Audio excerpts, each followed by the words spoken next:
I was elbow deep in flour, rolling out pie crust for my grandmother's birthday, when my phone lit up on the kitchen counter. It was a text from my mother. Surprise! Dad and I just closed on a villa in Costa Rica. Use the college fund and Nana's savings to make it happen. Don't worry, we left you girls a little something. Enjoy the bakery. XOXO. I wiped my hands on my apron, read it again, and then I laughed. I actually laughed out loud. Because 3 days ago, I'd already moved every single dollar into an account she couldn't touch. And the money she thought she'd taken, that was the bait. If you've ever been the person in your family who holds everything together while everyone else falls apart, you already know how this story starts, but you don't know how it ends. And trust me, you want to hear this. My name is Maren Cole. I'm 31 years old, and I'm a forensic accountant. I know not exactly the glamorous career my parents dreamed of for me, but it turns out that being the person who finds where money disappears to is a pretty useful skill when your own parents are the ones making it vanish. Let me tell you about Cloverfield. That's the name of our family property, about 40 minutes outside of Asheville, North Carolina. It's 11 acres of rolling green hills, a farmhouse that's been in my grandmother's family since 1952, and a small but beloved bakery that my older sister, Josie, runs out of the converted carriage house. Cloverfield isn't a mansion. The porch sags on one side. The plumbing makes sounds at night that could pass for a horror movie soundtrack. But it's home. It's my grandmother, Nana Ruth's entire world. Nana Ruth is 83. She had a stroke 2 years ago that left her with partial mobility on her right side and the kind of memory that flickers like a candle in a draft. Some mornings she wakes up sharp, cracking jokes about her physical therapist. Other mornings she calls me by my mother's name and asks why the dog isn't barking. We haven't had a dog in 15 years. After the stroke, she set up a trust. $300,000. The rules were simple and legally airtight, or so she thought. The money was for two purposes only: maintaining Cloverfield as a family home and covering her medical expenses as they grew. My parents, Greg and Diane, were named as co-trustees alongside me. That was Nana Ruth's one mistake. She trusted her own daughter. My sister Josie is 2 years older than me and approximately 10 times more optimistic. She took over the bakery when Nana got sick and poured her whole heart into it. She does the sourdough at 4 in the morning. She decorates the cakes. She hangs fairy lights in the windows every season and names every pie on the menu after a different old country song. The bakery barely breaks even, but it brings people to Cloverfield, and it gives Nana Ruth something to smile about on her good days. I handle the other side: the bills, the taxes, the insurance, the medical invoices that arrive in thick envelopes and always seem to cost more than the month before. I'm the one who sits at the kitchen table at midnight with a calculator and a glass of wine, trying to figure out how to keep the lights on for another quarter. And then, there are my parents. Greg and Diane Cole are, to the outside world, absolutely delightful. My mother is the kind of woman who brings homemade lemon bars to every neighborhood event and remembers everyone's birthday. My father tells the best stories at dinner parties. They're fun. They're charming. They're the couple everyone envies. But behind closed doors, they are children. Entitled, reckless, perpetually unsatisfied children who have spent their entire adult lives believing that the universe owes them something extraordinary and that the rest of us exist to fund it. They ran through my father's inheritance from his side in 5 years, a boat they never used, a timeshare in Cancun they visited once, a sports car that spent more time in the shop than on the road. When that money dried up, they turned their attention to Cloverfield, to Nana Ruth's money. I first noticed the irregularities about 8 months ago. Small things. A withdrawal here and there labeled property maintenance, a charge listed as medical consultation specialist. But I'm a forensic accountant. I don't just look at numbers. I look at patterns, and the pattern was wrong. The property maintenance charges were hitting on weekends, at amounts that matched high-end restaurant bills. The specialist consultations were happening at spas, 2 counties over. I cross-referenced the dates with Nana Ruth's actual medical calendar. She had 3 appointments that month. The trust showed 9. I pulled 6 months of statements and laid them out on my bedroom floor like a crime scene. The math was devastating. They had drained nearly $47,000 in phantom expenses, and the rate was accelerating. I tried to talk to Josie.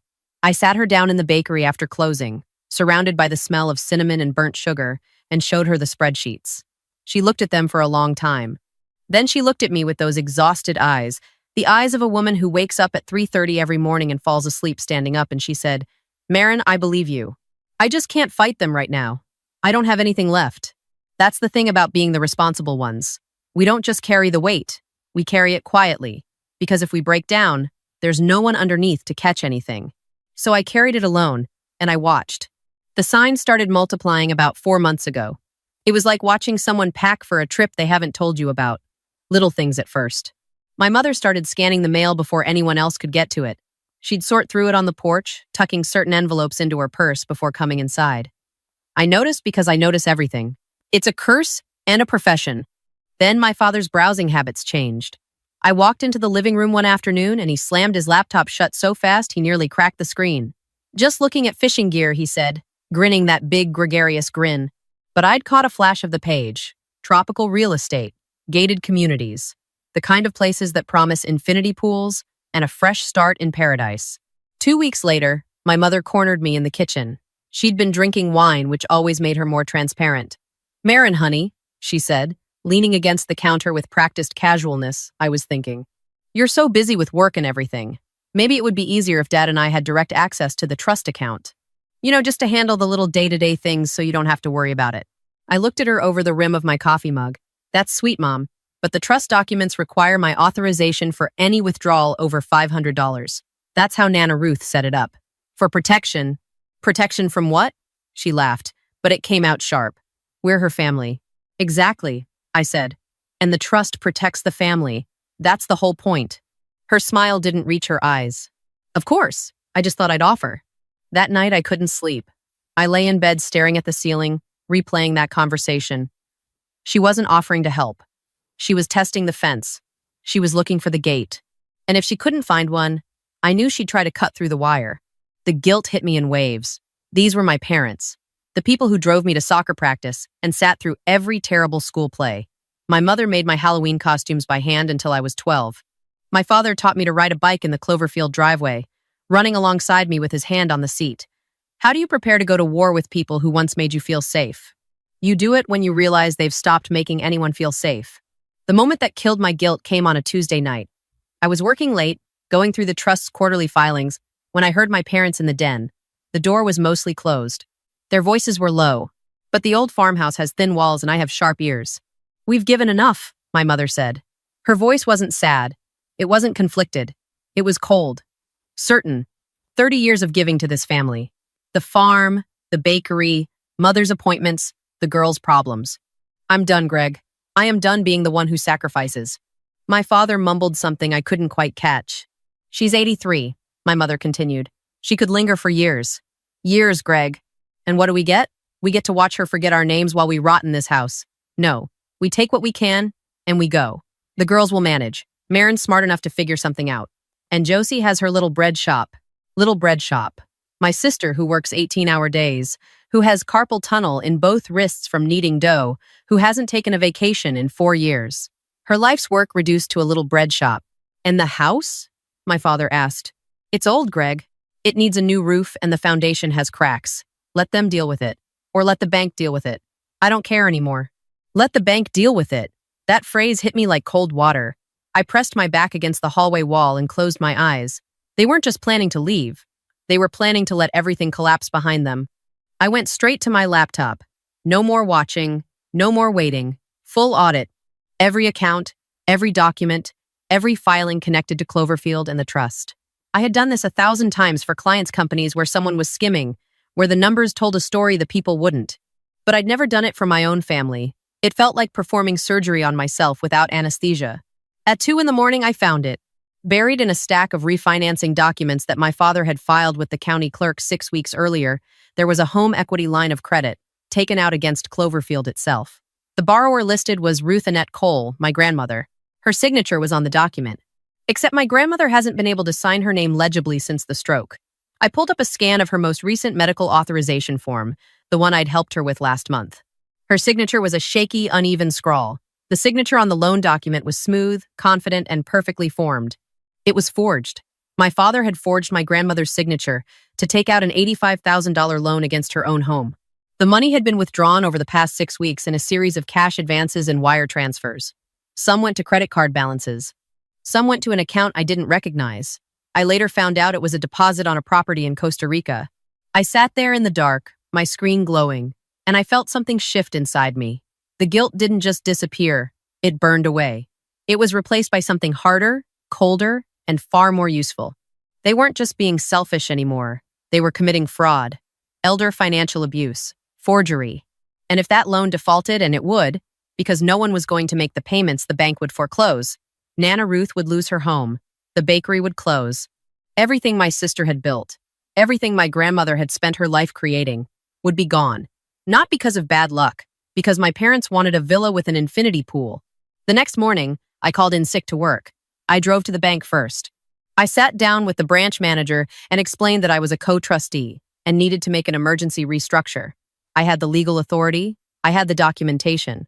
I opened a new account, the Ruth Cole Protected Preservation Fund, with only 2 authorized signatories, myself and Josie. Then I initiated the transfer. $263,000, everything remaining in the original trust, after my parents' months of theft moved into the new account. I left $12,000 in the old one, enough to look like a prize, enough to confirm what they were planning, not enough to save them from what was coming. Then I drove to see a lawyer, not a family attorney, a criminal defense attorney who also handled elder abuse cases. Her name was Patricia Langford, and she had a reputation for being ruthless in exactly the way I needed. I brought her everything: the forged loan, the phantom trust withdrawals, the documented pattern of financial exploitation. She reviewed it all in 40 minutes, looked at me over her reading glasses and said, "Your parents are in very serious trouble. How do you want to handle this?" "I want them to have a choice," I said. "But I want both options to be mine." I spent the next week preparing. I documented everything in triplicate. I made copies for the lawyer, copies for the bank, and copies for myself. I contacted the county clerk's office about the fraudulent HELOC filing. I set up alerts on every account, and then I waited. I didn't have to wait long. It was a Saturday morning. Josie was already at the bakery, prepping for the weekend rush. I was helping Nana Ruth with her morning exercises, simple stretches her therapist had prescribed. We were in the sunroom, and the light was coming through the windows in long, golden stripes. Nana Ruth was having a good day. She was humming an old hymn and telling me about the time my grandfather built the porch swing. He measured it 3 times, she said, laughing. And it still came out crooked, but I loved it. I loved everything he built because he built it for me. My parents came downstairs dressed in what I can only describe as resort casual. Linen pants, new sandals. My mother had gotten her hair done. My father was wearing sunglasses, indoors. "Morning, girls," Mom said brightly, kissing the top of Nana Ruth's head. She lingered, held her mother's face in her hands for a moment. "You look beautiful today, Mama." It was the most tender I'd seen her be in months. It made my stomach turn because I knew what it was. It was a goodbye. "We've got some errands in Charlotte," Dad said, jingling his keys. "Might be an overnight thing. Big sale at the outlet mall." He winked. "Sure, Dad," I said. "Drive safe." I watched them load 2 large suitcases into the trunk of their car. Outlet mall. Right. They pulled out of the driveway at 9:15 in the morning. I know because I checked the time. I checked everything. The hours passed. Josie came in from the bakery around 3, flour in her hair, and found me at the kitchen table with my laptop open and every document spread out in neat rows. "What is all this?" she asked. "Sit down, Josie." I told her everything: the phantom charges, the forged loan, the Costa Rica property deposit, the fact that our parents were, at that very moment, probably boarding a plane. She didn't cry. Not at first. She just sat very still, her flour-dusted hands flat on the table, and stared at the wall behind me. "How long have you known?" she whispered. "I've been watching for 8 months. I've been certain for 6 weeks. Why didn't you tell me?" "Because you were barely sleeping. Because you were holding this place together with your bare hands. And because I needed to fix it before I told you, or it would have destroyed you." She looked at me then, and I saw something I'd never seen in my sister's eyes before. Not sadness, not anger, recognition. She finally saw what I'd been carrying alone. "Did you fix it?" she asked. "Yeah," I said. "I fixed it." At 7:42 that evening, the text arrived. "Costa Rica, here we come. Transferred what we needed from the trust. This is OUR time, girls. Take care of Nana. We'll send pictures. Love, Mom and Dad." I showed it to Josie. She read it twice. Then she put the phone face down on the table and pressed her palms against her eyes. When she finally spoke, her voice was thick but steady. "They actually did it. They left their own mother. They left all of us," I said. "But they didn't take what they think they took." I gave it 72 hours. 3 full days. I wanted them to settle in. I wanted them to unpack. I wanted them to wake up in their new paradise and taste what they thought was victory. On Tuesday morning, my phone rang. International number, Costa Rica country code. I let it ring 4 times before I answered. This is Maren Cole. The voice on the other end was tight and panicked. It was the property manager of a luxury retirement community called Vista del Sol. A Mr. and Mrs. Cole had arrived 5 days ago. They'd moved into their unit, they'd eaten at the restaurant, they'd used the spa, and this morning, when they'd tried to finalize their residency payment, a $60,000 deposit, the transaction had been declined. Every transaction after that had also been declined. Their cards were empty.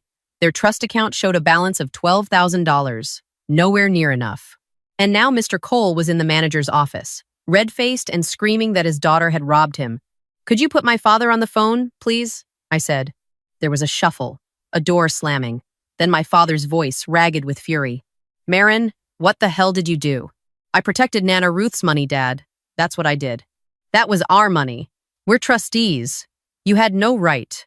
I had every legal right as co-trustee to move funds when I identified unauthorized withdrawals, which I did. $47,000 in fake maintenance charges and spa visits billed as medical consultations. I documented all of it. Silence. I could hear him breathing. "And Dad, while we're talking about rights, let's talk about the $85,000 home equity line of credit you took out against Cloverfield, using Nana Ruth's forged signature." The silence turned into something different, something afraid. My mother grabbed the phone. "Maren, sweetheart, let's not blow this out of proportion. We can work this out.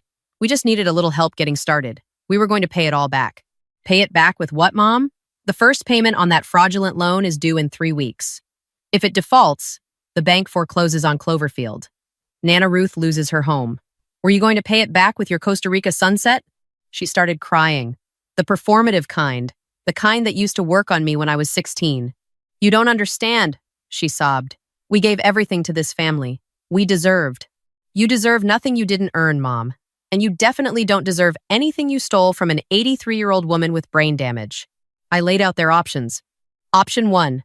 I would wire them enough money for 2 economy tickets back to Asheville. No upgrades, no comfort. When they arrived, they would meet with me, Josie, and our attorney, Patricia Langford. They would sign over full ownership of Cloverfield to Josie and me. They would relinquish all trustee rights. In exchange, we would use the protected funds to pay off their fraudulent loan and save the property. They would be allowed to live in the small apartment above the bakery, the one with the squeaky radiator and the window that doesn't quite close, under the condition that they contribute to the property through daily farm maintenance. Supervised access to Nana Ruth. Option 2. They refuse. The fraudulent HELOC defaults. Patricia Langford files criminal charges for elder financial abuse, forgery, and fraud. We file for full conservatorship of Nana Ruth's affairs. Their names go into the county court records. Their charming reputation in Asheville becomes a mugshot. My father tried to negotiate. What about a middle ground? We keep the apartment in our name, at least. There is no middle ground, Dad. You forged your own mother's signature to steal her home. Middle ground ended the night you decided an infinity pool was worth more than her safety. They argued with each other for the rest of the day. I know because my mother called Josie 4 separate times, trying to play us against each other. Each time, Josie said the same thing. "Talk to Maren. She's handling it." It was the first time in our lives my sister had let me take the lead, and it felt like a door finally opening between us. They flew back on Thursday. Economy seats, middle row, 14 hours of travel, including a layover in Miami. Josie, Patricia Langford, and I were waiting at the Cloverfield kitchen table when their taxi pulled up. They looked smaller somehow, deflated. My mother's resort tan already fading. My father wouldn't look anyone in the eye. I slid 2 folders across the table. Folder 1 is the full accounting. Every unauthorized withdrawal, every forged document, every dollar you stole from your own mother's trust. Folder 2 is the transfer agreement and the terms for your continued residence at this property. Patricia Langford explained the legal implications in her calm, devastating way. She didn't raise her voice. She didn't need to. The facts were loud enough. My mother tried one last performance. "I can't believe our own daughters would treat us this way. After everything we've done for you." "What you've done for us," Josie said quietly, and I turned to look at her, because she almost never speaks up in these situations, is, "Leave your 83-year-old mother alone so you could go live on a beach. What you've done for us is forge her name on a loan that could have taken her home. What you've done for us is call my bakery a little bread shop when it's the only thing that's kept this place alive for 2 years." My mother's mouth opened. Nothing came out. My father signed first. He didn't fight. I think some part of him had been waiting for someone to stop them. My mother signed after, her hand shaking, her jaw clenched. They moved into the apartment above the bakery that weekend. 2 suitcases of tropical clothes in a room with a squeaky radiator. Every morning at 7, my father reports to Josie for his daily tasks, mowing, painting, fixing the fence posts he'd ignored for years. My mother helps in the bakery kitchen, washing dishes and boxing orders, working alongside the daughter whose life's work she had dismissed as a hobby. The HELOC was paid off within the month. The trust is secure. Nana Ruth's care is fully funded for the foreseeable future. Last Sunday, I was sitting on my grandfather's crooked porch swing with Nana Ruth. She was having one of her clear days. She looked out at the property at the bakery with its fairy lights, at my father repainting the garden shed, at the hills rolling green and gold in the late afternoon light, and she took my hand. "Maren," she said, squeezing my fingers. "This place looks better than it has in years." "It does, Nana." She was quiet for a moment. Then she said, "Your grandfather always said the hardest part of keeping a farm isn't the land. It's the people. The land does what it's supposed to. The people are the ones who wander off." I looked at my father on his ladder, painting the trim he'd let peel for a decade. "Some of them wander back," I said. She smiled. "Only if someone's strong enough to bring them." Josie came out with a tray of pie and 3 mugs of coffee. She handed one to Nana Ruth, one to me, and kept one for herself. She sat down on the porch steps and leaned her head against the railing, and for the first time in years, she didn't look exhausted. She just looked at peace. We sat there together, the 3 of us, watching the sun go down over the property that was finally, legally, completely ours. My parents still live above the bakery. They do their chores. They eat dinner at the main house twice a week, supervised, silent, and small. Sometimes I catch my mother staring out the window at the hills, and I wonder if she's thinking about Costa Rica, about infinity pools and fresh starts, and the life she thought she deserved at everyone else's expense. Or maybe she's thinking about what she lost. Not the money, not the villa, the trust, the real kind, the kind you can't put in a bank account, the kind that, once broken, doesn't get restructured or refinanced or transferred. It just stays broken. Josie and I don't talk about it much. We don't need to. We went through something that either destroys siblings or binds them together permanently, and we came out on the other side holding hands. I used to feel guilty for being the responsible one, for being the person who sees the numbers, who catches the lies, who does the hard thing while everyone else looks away. I used to think that being the anchor meant being stuck. But I was wrong. Being the anchor means you're the reason nobody drifts too far. You're the reason there's still something to come home to. I didn't save my parents. They haven't earned that yet. But I saved my grandmother's home. I saved my sister's dream. And maybe, just maybe, I saved myself from becoming the kind of person who watches everything burn and says, "Well, there was nothing I could do." There's always something you can do. Sometimes it's hard. Sometimes it costs you sleep and peace and the version of your parents you wish they were. But some things are worth protecting, even when the people threatening them share your last name. Especially then,